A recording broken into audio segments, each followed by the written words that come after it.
Afsheen Gul, a 13-year-old Pakistani girl who spent most of her life with her neck twisted at a 90-degree angle, has undergone life-changing surgery at Delhi's Indraprasth Apollo Hospital. Afsheen has never been to school or played with friends because of this condition. She also afflicted with cerebral palsy and had a rare condition that made her neck bend and her head sit at a 90-degree angle. Her father, who was a laborer, died in 2020, but 2 years before his passing, there was a ray of hope for the family.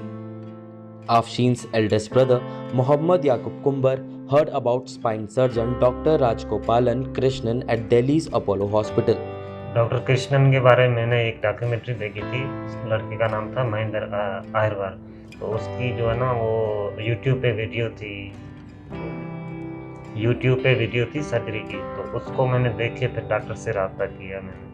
फिर doctor ने हमें बताया कि कैसे surgery होगी, कैसे इसका इलाज होगा, कैसे इसका वीज़ा होगा। वो हमें जो है सारा कुछ डॉक्टर ने गाइड किया। तो डॉक्टर ने गाइड किया, फिर हम चले आए। Yaqub raised funds through crowdfunding for Afsheen's treatment. Finally, Yaqub and Afsheen flew to India in November last year and met Dr. Krishnan. Actual diagnosis in the neck was a chronic, neglected, severe atlantoaxial dislocation. That is the C1 vertebra along with the skull tipping over the C2 vertebra, dropping to the left side and rotated 90 degrees. So I don't think I have seen such a severe fixed deformity. And she had spinal cord compression and cervical myelopathy. Cervical myelopathy means compression of the spinal cord leading to neurological dysfunction or deficit in the upper and lower limbs, depending on where the site of compression is. Dr. Krishnan diagnosed Afsheen with atlantoaxial rotatory dislocation. First stage was putting her in halo gravity traction. So she had a ring round the skull with pins going into the skull and weights attached to it. When she was lying in bed, weights attached to a bed pulley system, and then when she sat in a wheelchair, weights going through an overhead pulley. So we kept her in traction with gradual distraction and monitoring her clinical and neurological status. Nothing went wrong, for which we are very thankful. After a few weeks, we repeated the scan, which showed that the rotation had diminished, decreased significantly. So from 90 degrees, it had reduced about 60 degrees. And the problem is the dropped head didn't correct as much as I would have wanted. I expected this because in a growing child, after 12 years, the bones adapt. This applies to any part of the body.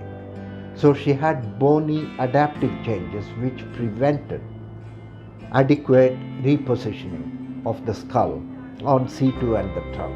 Second step was the second surgery to release the sternocleidomastoid muscle, which takes origin from the sternum and the inner or medial 1/3 or half of the clavicle collarbone, and then inserts in the mastoid process behind the ear. You can actually see it contracting when I turn the head. So I modified conventional procedures. Rather than just releasing them at the origin and the insertion, I took out segments, a couple of centimeters top and bottom. The idea behind this was we can't stop the dystonia, but remove the fulcrum so that even if the lever arm keeps contracting, it can't pull on anything. It's been detached above and below. So scans later showed that the deformity was further corrected. So I decided to proceed with surgery, which happened on the 28th of February. I had a long discussion with the family on the Sunday before the surgery. I told them the possible risks. She could die during the surgery, she could die afterwards. She could have infection, she could have further neurological deficit, but over and above all that, the risk of death was high. They understood, and they wrote me a message which I think touched my heart.